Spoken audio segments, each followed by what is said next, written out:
Hello guys, welcome to our channel. இன்னைக்கு வீடியோலயும் நம்ம if condition பத்தி தான் பார்க்க போறோம்.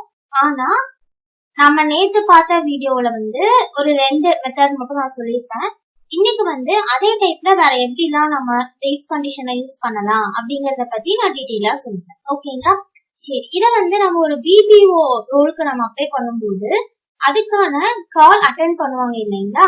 அதுல பர்டிகுலரா இவ்ளோ காலுக்கு மேல அவங்க பேசினாங்க அப்படின்னா அவங்களுக்கு ஒரு இன்சென்டிவ் நம்ம குடுக்கற மாதிரி எடுத்துக்கலாம். ஓகேங்களா?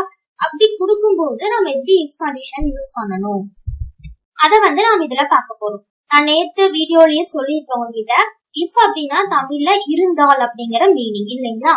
சோ இப்ப பாருங்க, அவங்க நேம்ஸ் எல்லாம் நான் இங்க கொடுத்திருக்கேன். அவங்க எவ்வளவு கால்ஸ் அட்டன் பண்ணிருக்காங்கன்னு நீங்க கொடுத்திருக்கேன். தென் ஒரு கால்கான அவங்களுக்கான அமௌண்ட் நான் இங்க கொடுத்திருக்கேன். ஓகேங்களா? இப்போ 48 கால் அவங்க அட்டன் பண்றாங்க அப்படின்னா ஒரு காலுக்கு 10 ரூபாய்னா 48 காலுக்கு எவ்வளவு 480. அதை நான் இங்க மல்டிபிள் பண்ணி போட்டிருக்கேன். ஓகேங்களா? சரி, இப்ப நமக்கு என்ன தேவை? அவங்களுக்கு இன்சென்டிவ் கொடுக்கணுமா இல்லையா? அப்போ இன்சென்டிவ்க்கு கண்டிஷன் என்ன அப்படின்னு கேட்டீங்கன்னா பாருங்க, கண்டிஷன் நமக்கு இதுதான். 50 காலுக்கு மேல அவங்க அட்டன் பண்ணிருந்தாங்க அப்படின்னா அவங்களுக்கு இன்சென்டிவ் பாருங்க எவ்வளவு அப்படின்னு. 50 காலுக்கு மேல அவங்க அட்டன் பண்ணிருந்தாங்கன்னா அவங்களுக்கான இன்சென்டிவ் 500 rupees. அப்படி 50 காலுக்கு மேல அவங்க அட்டன் பண்ணல அப்படின்னா அவங்களுக்கு 0 இன்சென்டிவ் கிடையாது. ஓகேங்களா? அதுதான் நம்ம இங்க கொடுக்க போறோம். அப்ப அதை எப்படி கொடுக்கணும் பாருங்க. First equal to if condition நம்ம போட்டுக்கலாம். ஓகேங்களா? தென் லாஜிக்கல் டெஸ்ட். எதை பேஸ் பண்ணி நம்ம இப்போ டெஸ்ட் பண்ண போறோம்? காலை வச்சுதானே டெஸ்ட் பண்ண போறோம். என்ன நமக்கு இருக்கணும்? 50க்கு மேல இருக்கணும். 50க்கு மேல இருந்துச்சு அப்படின்னா நமக்கு 500 ஆட் ஆகும். அப்படி 50க்கு மேல இல்லைன்னா நமக்கு இன்சென்டிவ் 0 வந்துடணும். அப்ப இததான் நம்ம லாஜிக்கல் டெஸ்டா எடுத்துக்கணும். ஓகேங்களா? இது நமக்கு எப்படி இருக்கணும்? 50க்கு மேல இருக்கணும். நான் 50 இருக்கணும்னு சொல்லவே கிடையாது, 50க்கு மேலன்னு தான் சொல்றேன். அப்ப ஈக்குவல் டு நம்ம கொடுக்கணுமா? கொடுக்க கூடாது. ஓகேங்களா? அப்ப நீங்க டைரக்டா என்ன கொடுத்துக்கணும்? கிரேட்டர் தென் கொடுத்துக்கணும். ஓகேங்களா? Greater than 50. இதுக்கு என்ன மீனிங்? 50க்கு மேல B3ல இருக்கிற மார்க் ஐ மீன் இருக்கிற கால் அட்டெண்டன்ட் நமக்கு இருக்கணும். அப்படி இருந்தது அப்படின்னா நமக்கு என்ன ஆன்சர் வரணும்? இந்த பே அமௌண்ட் கூட நமக்கு 500 ஆட் ஆகி வரணும். அதுதான ரூல் இல்லைங்களா? 50க்கு மேல அவங்க பேசிருந்தாங்கன்னா அவங்களுக்கு நாம எவ்வளவு பே பண்ணணுமோ அது கூட பிளஸ் 500 சேர்த்து பே பண்ணணும். 50க்கு கீழே பேசியிருந்தாங்கன்னா அவங்களுக்கு 500 சேர்த்து பே பண்ண மாட்டோம். அப்ப எதை மட்டும் நம்ம பே பண்ணா போதும்? இந்த அமௌண்ட்டை மட்டும் நம்ம பே பண்ணா போதும். ஓகேங்களா? அப்ப 50க்கு மேல இருந்தது அப்படின்னா அதுதான் நமக்கு ட்ரூ வேல்யூ. அப்போ கமா போட்டுக்கோங்க. ட்ரூ வேல்யூல என்ன வரணும்? இந்த வேல்யூ பிளஸ் 500 வரணும். இந்த மாதிரி நம்ம கால்குலேட் பண்ணும்போது அதை டபுள் கொட்டேஷன்ல கொடுக்கணும்னு ரூல்ஸ் கிடையாது. ஏதாச்சும் ஒரு ஆப்ஷன் நமக்கு அந்த செல்குள்ள பிரிண்ட் ஆகணும் அப்படின்னா தான் நம்ம டபுள் கொட்டேஷன்ல கொடுக்கணும். இல்ல ஃபார்முலா யூஸ் பண்றோம் அப்படின்னா அது டபுள் கொட்டேஷன்ல நம்ம கொடுக்க வேண்டாம். ஓகேங்களா? அப்போ பே வேல்யூ கூட பிளஸ் எந்த வேல்யூ? 500. ஓகேங்களா? கரெக்டா நான் போட்டிருக்கேன் பாருங்க. நம்மளோட ரூல் என்ன அப்படின்னா B3ல செல்லுல இருக்கிற வேல்யூ 50க்கு மேல இருந்தது அப்படின்னா நமக்கு B3ல இருக்கிற அமௌண்ட் கூட 500 ஆட் ஆகி வரணும். ஓகேங்களா? போட்டாச்சு. அப்படி B3ல இருக்கிறது 50க்கு மேல இல்ல, இந்த ரூல் ஃபெயில் ஆயிடுச்சு அப்படின்னா என்ன பண்ணணும்னு கேட்டீங்கன்னா எகைன் கமா போட்டுட்டு என்ன பண்ணணும்? இதுல என்ன வேல்யூ இருக்கோ அந்த வேல்யூ நமக்கு அப்படியே வந்துடும். இதுல இருக்கிற வேல்யூ D3ல இருக்கிற வேல்யூ அப்படியே வந்துடணும். அப்ப இங்க நீங்க என்ன கொடுக்கணும்? D3ல கொடுக்கணும். D3ல இருக்கிறது நமக்கு அப்படியே வந்துடணும். சோ அந்த ரூல் நான் கொடுத்திருக்கேன். இப்ப பிராக்கெட் நான் க்ளோஸ் பண்ணிக்கிறேன். இப்ப இன்னொரு டைம் நான் கிளியரா உங்களுக்கு எக்ஸ்பிளைன் பண்றேன். ஓகேங்களா? என்ன ரூல் நான் போட்டிருக்கேன் அப்படின்னா என்னோட கால் அட்டெண்டட் 50க்கு மேல இருந்தது அப்படின்னா நம்மளோட பே பண்ண வேண்டிய அமௌண்ட் கூட இன்சென்டிவ் 500 ஆட் ஆகி வரணும். அதுதான் இதுக்கான ரூல். சப்போஸ் அந்த கால் 50க்கு மேல இல்ல, கம்மியா இருந்தது அப்படின்னா நம்ம எவ்வளவு பே பண்றோமோ அந்த அமௌண்டே நமக்கு பிரிண்ட் ஆகணும். அதுதான் D3. ஓகேங்களா? இந்த ரூல் தான் நான் இங்க கொடுத்துருக்கேன். இப்ப பாருங்க, நான் என்டர் கொடுத்தேன்னா போதும். இங்கே நமக்கு 480 இங்க இருக்கிற வேல்யூவே வந்திருக்கு. ஏன்னா 48 வந்து நமக்கு 50க்கு மேல இல்ல, கம்மியா இருக்கு. சோ இங்க இருக்கிற பே ஆப்ஷன் நமக்கு அப்படியே வந்திருக்கு. இப்ப இதே ஃபார்முலா தான் நமக்கு கீழே வேணும். நான் இப்ப ட்ராக் பண்ணிடுறேன். பாருங்க, இதுல வந்து 90 கால்ஸ் அவங்க பேசியிருக்காங்க. அப்ப இது 50க்கு மேல போயிடுச்சு. அப்போ இந்த வேல்யூ கூட நமக்கு 500 ஆட் ஆகி 1400 வந்திருக்கு. ஓகேங்களா? ஆனா இங்க 28 தான் பேசியிருக்காங்க. அப்ப அந்த வேல்யூ நமக்கு அப்படியே வந்திருக்கு. ஆனா இதுல பாருங்க 84. அப்ப இந்த வேல்யூ கூட நமக்கு 500 ஆட் ஆகி வந்திருக்கு. ஓகேங்களா? இந்த மாதிரியும் இஃப் கண்டிஷனை வந்து நம்ம யூஸ் பண்ணிக்கலாம். நெக்ஸ்ட் எக்ஸாம்பிள் பாருங்க. நான் வந்து கிரேட் வந்து இப்ப இந்த மார்க்ஸ்க்கு நான் போட போறேன். ஓகேங்களா? அவங்களோட நேம்ஸ் நான் இங்க கொடுத்திருக்கேன். அவங்க எடுத்த மார்க்ஸ் வந்து இங்க கொடுத்திருக்கேன். அவங்களுக்கான கிரேட வந்து நான் இங்க ஃபில் பண்ணணும். அதுவும் அவங்க கிரேட் வந்து எந்த ரேஞ்ச்ல இருந்து எந்த ரேஞ்சுக்குள்ள இருக்கணும், அப்படி இருந்தா உங்களுக்கு என்ன கிரேட் அப்படிங்கிற டீட்டெயிலையும் நான் கண்டிஷனா வந்து இங்க கொடுத்திருக்கேன். இப்ப இதை எப்படி இஃப் கண்டிஷன் யூஸ் பண்ணி போடுறது அப்படின்னு வந்து உங்களுக்கு டவுட் வரலாம். அததான் இப்ப நம்ம வந்து ட்ரை பண்ண போறோம். ஓகேங்களா? ஃபர்ஸ்ட் ஈக்குவல் டு இஃப் கொடுத்துட்டு இஃப் ஃபார்முலா ஓபன் பண்ணிக்கலாம். லாஜிக்கல் டெஸ்ட்ல எதை நம்ம டெஸ்ட் பண்ண போறோம்? இந்த மார்க்க தான் டெஸ்ட் பண்ண போறோம். சோ அந்த மார்க்க செலக்ட் பண்ணிக்கோங்க. அதுவும் அந்த மார்க் வந்து எப்படி இருக்கணும், இந்த கண்டிஷன்ல இருந்ததுன்னா நமக்கு இது பிரிண்ட் ஆகணும்னு கொடுக்கணும். இப்ப ஃபர்ஸ்ட் ரூல் நம்ம என்ன எடுத்துக்கலாம்? 90 above இருந்தது அப்படின்னா நமக்கு ஓன்னு பிரிண்ட் ஆகணும். அடுத்த ரூல் என்ன எடுத்துக்கலாம்? 80 above இருந்ததுன்னா A பிளஸ்னு பிரிண்ட் ஆகணும். அந்த மாதிரி ஒவ்வொரு டைமுக்கும் நம்ம ரூல் அப்ளை பண்ணணும். அப்படி அப்ளை பண்ணோம் அப்படின்னா தான் நமக்கு ஆன்சர் வந்து கரெக்டா வரும். ஃபர்ஸ்ட் டைம் அந்த ஒரு செல்லுக்கு போடும்போது மட்டும் ஃபார்முலா கொஞ்சம் லென்த்தா போகும். சோ கீழே நம்ம போடும்போது அதை நம்ம ட்ராக் பண்ணிக்கலாம். ஓகேங்களா? சரி பாருங்க, இப்ப B12 இருக்கிற 67 அப்படிங்கிற மார்க் வந்து நமக்கு எப்படி இருக்கணும்? 90க்கு மேல இருக்கணும். அப்ப இங்க நீங்க என்ன கொடுத்துடணும்? Greater than 90. ஓகேங்களா? B12 இருக்கிற மார்க் 90க்கு மேல இருந்தது அப்படின்னா நமக்கு அந்த இடத்துல என்ன ஆன்சர் வரணும்? ஓன்னு ஆன்சர் வரணும். கிரேட்ல ஓன்னு நமக்கு ஆன்சர் வந்திருக்கணும். சோ கமா போட்டுக்கோங்க. ஓ அப்படிங்கறது நமக்கு அந்த இடத்துல பிரிண்ட் ஆகணும். அப்ப அதை நீங்க எதுல கொடுக்கணும்? டபுள் கொட்டேஷன்ல ஓ வந்து நீங்க கொடுக்கணும்.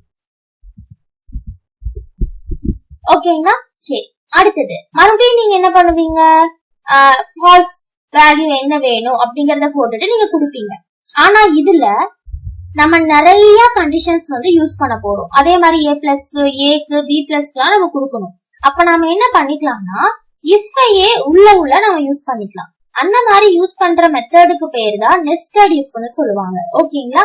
எகைன் நீங்க இஃப் ஃபார்முலாவையே ஓபன் பண்ணி கொடுத்துக்கலாம். அது எப்படின்னா, இப்ப ஃபர்ஸ்ட் நீங்க இந்த இடத்துல ஃபால்ஸ் வேல்யூ கொடுக்க வேண்டாம். ஃபால்ஸ் வேல்யூவை நம்ம லாஸ்டா கொடுத்தோம் அப்படின்னா போதும். இப்போ ட்ரூ வேல்யூவை மட்டும் நீங்க என்ன வேணுங்கிறத பிரிண்ட் பண்ணிட்டு எகைன் இஃப் கண்டிஷனை வந்து ஓபன் பண்ணிக்கலாம். பாருங்க, இந்த மாதிரி எகைன் இஃப் வந்து நமக்கு ஓபன் ஆயிடுச்சு. இதுல நீங்க என்ன பண்ணுவீங்க? A பிளஸ்க்கான ரூலை கொடுப்பீங்க. அப்புறம் எகைன் இஃப் ஓபன் பண்ணி ஏக்கான ரூல் கொடுப்பீங்க. அந்த மாதிரி வந்து நம்ம இதை ஃபில் பண்ண போறோம். ஓகேங்களா? இந்த மாதிரியும் நம்ம யூஸ் பண்ணிக்கலாம் இஃப் கண்டிஷனை. இதுக்கு பேரு வந்து நெஸ்டட் இஃப்னு சொல்லுவாங்க. ஓகேங்களா? பாருங்க, ஃபர்ஸ்ட் ரூல் வந்து B12 இருக்கிற மார்க் 90 விட அதிகமா இருந்தது அப்படின்னா நமக்கு ஓன்னு பிரிண்ட் ஆகணும். செகண்ட் வந்து நமக்கு என்னது? அதே B12 இருக்கிற மார்க் தான். இதை நீங்க செலக்டும் பண்ணிக்கலாம், இல்லைன்னா B12 டைப்பும் பண்ணிக்கலாம். ஓகேங்களா? எப்படி பாருங்க, 80க்கு மேல இருந்ததுன்னா A பிளஸ்னு பிரிண்ட் ஆகணும்.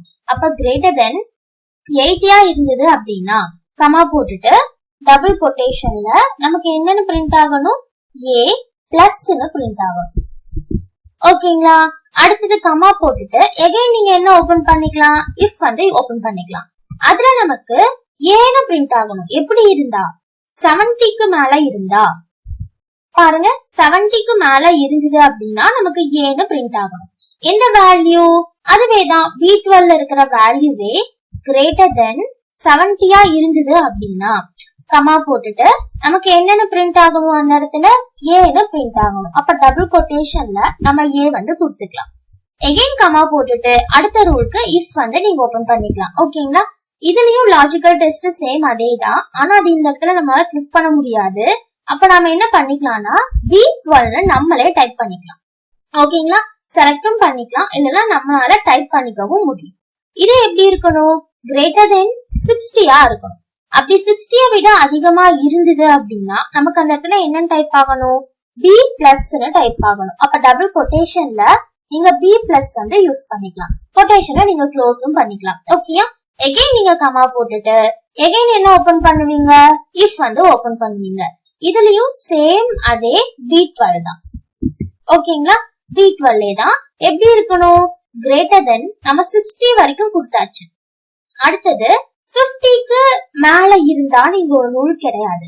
நம்ம என்ன சொல்லிட்டோம் லாஸ்டா, 50க்கு கீழே இருந்தா RAன்னு வரணும்னு சொல்லிட்டோம். அப்ப இந்த மாதிரி லாஸ்ட் நம்ம போற ரூல் இருக்கு பாத்தீங்களா, இததான் நம்ம எதுல கொடுக்கணும்னா ஃபால்ஸ் வேல்யூல கொடுக்கணும். அப்ப இஃப் போடணுமா, போட வேண்டாம், ஏன்னா அததான் நம்ம ஃபால்ஸ் வேல்யூல கொடுக்க போறோம். அப்போ இஃப் போடாமலேயே நம்ம லாஸ்ட் ஒன்னு மட்டும் ஃபால்ஸா கொடுத்துக்கலாம். அப்ப இது எதுவுமே நமக்கு ஒர்க் ஆகலன்னா லாஸ்டா நமக்கு என்னன்னு வந்துடும், அது 50க்கு கீழே இருக்கு, சோ RAன்னு அது வந்துடும். ஓகேங்களா, அப்போ என்ன கொடுத்துக்கணும், இங்க டபுள் கொட்டேஷன்ல RAன்னு நம்ம கொடுத்துக்கணும். ஓகேங்களா, இப்ப பிராக்கெட்ஸ் நம்ம க்ளோஸ் பண்ணணும். அதுக்கு முன்னாடி நான் எக்ஸ்பிளைன் பண்ணிடுறேன். இப்ப B12 இருக்கிற வேல்யூ 90 விட அதிகமா இருந்ததுன்னா நமக்கு Oன்னு பிரிண்ட் ஆகும். அதுவே 80 விட அதிகமா இருந்ததுன்னா A பிளஸ்னு பிரிண்ட் ஆகும். 70 விட அதிகமா இருந்ததுன்னா Aன்னு பிரிண்ட் ஆகும். அதுவே 60 விட அதிகமா இருந்ததுன்னா B பிளஸ்னு பிரிண்ட் ஆகும். ஓகேங்களா, அதே மாதிரி 50 விட அதிகமா இருந்தாலும் நான் கொடுக்கணும், அதை நான் கொடுக்காம விட்டுட்டேன். சோ இப்ப நான் எகைன் என்ன பண்றேன், ஒரு இஃப் கண்டிஷன் வந்து யூஸ் பண்ணிக்கிறேன். இதுல வந்து இந்த வேல்யூவை நான் செலக்ட் பண்ணிக்கிறேன். எகைன் கிரேட்டர் தென் 50 வந்து நான் கொடுத்துக்கிறேன். தென் கமா போட்டுட்டு டபுள் கொட்டேஷன்ல எனக்கு Bன்னு வந்து அது பிரிண்ட் ஆயிருக்கணும். ஓகேங்களா, இப்ப நாம ஃபைனல் வேல்யூவை கொடுத்துக்கலாம். ஃபைனல் வேல்யூ 50க்கு கீழே இருந்ததுன்னா நமக்கு RAன்னு பிரிண்ட் ஆகணும். அதை வந்து நான் இங்க கொடுத்துக்கிறேன். ஓகேங்களா, சரி இப்ப பாருங்க, நமக்கு இங்க இந்த செல்லுல இருக்கிற வேல்யூ 90 விட அதிகமா இருந்ததுன்னா Oன்னு பிரிண்ட் ஆகும். 80 விட அதிகமா இருந்ததுன்னா A பிளஸ்னு பிரிண்ட் ஆகும். 70 விட அதிகமா இருந்ததுன்னா Aன்னு பிரிண்ட் ஆகும். 60 விட அதிகமா இருந்ததுன்னா B பிளஸ்னு பிரிண்ட் ஆகும். சேம் டைம் 50 விட நமக்கு கிரேட்டரா இருந்தது அப்படின்னா Bன்னு வந்து நமக்கு பிரிண்ட் ஆயிடும்.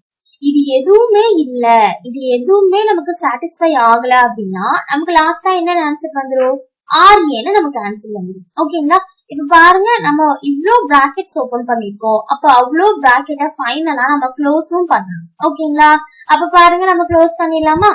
நம்ம க்ளோஸ் பண்ணும்போது மேட்ச் கலர்ல நமக்கு க்ளோஸ் ஆகும். அதை வச்சு நம்ம ஐடென்டிஃபை பண்ணிக்கலாம். பாருங்க, இங்க வயலட், இங்கேயும் வயலட். நெக்ஸ்ட் நீங்க க்ளோஸ் பண்ணும்போது கிரீன்ல வரும். நெக்ஸ்ட் க்ளோஸ் பண்ணும்போது எகைன் வயலட்ல வரும். அது மட்டும் இல்லாம அது நமக்கு போல்டாவும் தெரியும். நெக்ஸ்ட் க்ளோஸ் பண்ணும்போது பாருங்க ஆரஞ்சு. தென் ஃபைனலா க்ளோஸ் பண்ணும்போது நமக்கு பிளாக்ல வந்து இந்த கலர் இருக்கும். ஓகேங்களா, இப்போ இவ்ளோ பெரிய ஃபார்முலா நம்ம போட்டிருக்கோம். இதுல ஒண்ணுமே இல்ல, ரொம்ப ரொம்ப சிம்பிளான ஃபார்முலா தான். ஆனா நீங்க அண்டர்ஸ்டாண்ட் பண்ணிக்கிறத பொறுத்துதான் இருக்கு. ஒரு டைம் பார்க்கும்போது உங்களுக்கு புரியல அப்படின்னா 2-3 டைம் நீங்க போட்டு ரீகால் பண்ணி பாருங்க. ஏன்னா நான் கிளியரா தான் எக்ஸ்பிளைன் பண்ணிருக்கேன். அப்பவும் ஏதாவது டவுட் இருந்ததுன்னா நீங்க தாராளமா கமெண்ட் செக்ஷன்ல கமெண்ட் பண்ணலாம். ஓகேங்களா, சரி இப்ப நான் என்டர் கொடுத்தோடனே பாருங்க, நமக்கு அந்த இடத்துல B பிளஸ்னு ஆன்சர் வந்திருக்கும். ஏன் B பிளஸ்னு வருது, 67 நமக்கு எந்த கிரேட் குள்ள இருக்கு பாருங்க, 61 to 70 குள்ளதானே நமக்கு 67 இருக்கு. அப்போ அது என்ன கிரேடு, B பிளஸ் கிரேட் தானே. இதை அப்படியே நம்ம ட்ராக் பண்ணிடலாமா. பாருங்க, ட்ராக் பண்ணியாச்சு. இப்ப நம்ம செக் பண்ணி பார்ப்போமா. 45ங்கிறது நமக்கு 50க்கு கீழே போயிடுச்சு, 50க்கு கீழே. அப்ப என்ன வேல்யூ நமக்கு அந்த இடத்துல இருக்கு, RAன்னு இருக்கு. 90 அப்படிங்கிறது A பிளஸ்ல வந்திருக்கும். ஏன்னா 81க்கும் 90க்கும் இடையில தான் 90 வந்து நமக்கு இருக்கு. So A plus. 83 எதுக்குள்ள இருக்கு, 81க்கும் 90க்கு இடையில. So A plus. 97 நமக்கு எதுக்குள்ள இருக்கு, 91க்கும் 100க்கும் இடையில. சோ கிரேட் வந்து நமக்கு O வந்திருக்கு. தென் 43 வந்து 50க்கு கீழே இருக்கு. சோ நமக்கு RA வந்திருக்கு. ஓகேங்களா, அந்த ஃபார்முலாவை அகைன் டபுள் கிளிக் பண்றேன். ஒரு டைம் வந்து டீடைலா நோட் பண்ணி வச்சுக்கோங்க. ஏதாவது டவுட் இருந்தது அப்படின்னா நீங்க கமெண்ட்டும் பண்ணலாம். இல்லைன்னா நீங்க இதை அப்படியே ஸ்கிரீன்ஷாட் எடுத்தும் நீங்க நோட்ல நோட் பண்ணி வச்சுக்கலாம். அகைன் ரிப்பீட் பண்றேன். ஒரு டைம் நீங்க வீடியோ பார்த்துட்டு சரி நமக்கு தெரிஞ்சிடும் அப்படின்னு சொல்லிட்டு போயிட்டீங்க அப்படின்னா உங்களுக்கு கம்பல்சரி நீங்க போடும்போது அவுட்புட் தப்பாதான் வரும். எரர் வந்து உங்களுக்கு காமிக்கும். அப்படி உங்களுக்கு எரர் காமிக்க கூடாது, நீங்க கரெக்டா போடணும் அப்படின்னா 2-3 டைம் நீங்க ஒர்க் பண்ணி பார்க்கணும். இது வந்து எக்ஸாம்பிளுக்கு நான் போட்ட கிரேட் மார்க். இதே மாதிரி இதை வச்சே நீங்க ஒரு சூப்பர் மார்க்கெட் பில் போடலாம், வேற ஏதாச்சும் ஒரு ஆபீஸ்க்கு இன்சென்டிவ் பே பண்ற மாதிரி போடலாம், போனஸ் குடுக்கற மாதிரி போடலாம். அதெல்லாம் இஃப் கண்டிஷன்ல நம்மளால ட்ரை பண்ண முடியும். அதெல்லாம் நீங்க ட்ரை பண்ணி பார்க்கலாம். ஓகேங்களா, சரி, இப்ப நான் வந்து இங்க என்ட்ரே கொடுத்துக்கிறேன். சோ நமக்கு ஆன்சர் வந்துருச்சு. ஓகே, இன்னைக்கு வீடியோல நாம எதை பத்தி தெரிஞ்சுக்கிட்டோம்னா, ஒரு பிபிஓ கால் சென்டருக்கு இன்சென்டிவ் வந்து எப்படி நம்ம ஆட் பண்ணி இஃப் கண்டிஷன் யூஸ் பண்ணி போடுறதுன்னு பார்த்தோம். அதே மாதிரி கிரேட் எப்படி போடுறதுன்னு பார்த்துருக்கோம். ஓகேங்களா? இதே மாதிரி நிறைய எக்ஸாம்பிளோட நான் நெக்ஸ்ட் வீடியோல உங்களை மீட் பண்றேன். அது வரைக்கும் நம்ம சேனலை இன்னும் சப்ஸ்கிரைப் பண்ணல அப்படின்னா சப்ஸ்கிரைப் பண்ணிக்கோங்க. அதே மாதிரி உங்க ஃப்ரெண்ட்ஸ் எல்லாருக்குமே ஷேர் பண்ணுங்க. இதே மாதிரி நிறைய வீடியோஸ் பார்க்க மறக்காம சேனலை சப்ஸ்கிரைப் பண்ணிக்கோங்க. ஓகேங்களா? Okay, thank you.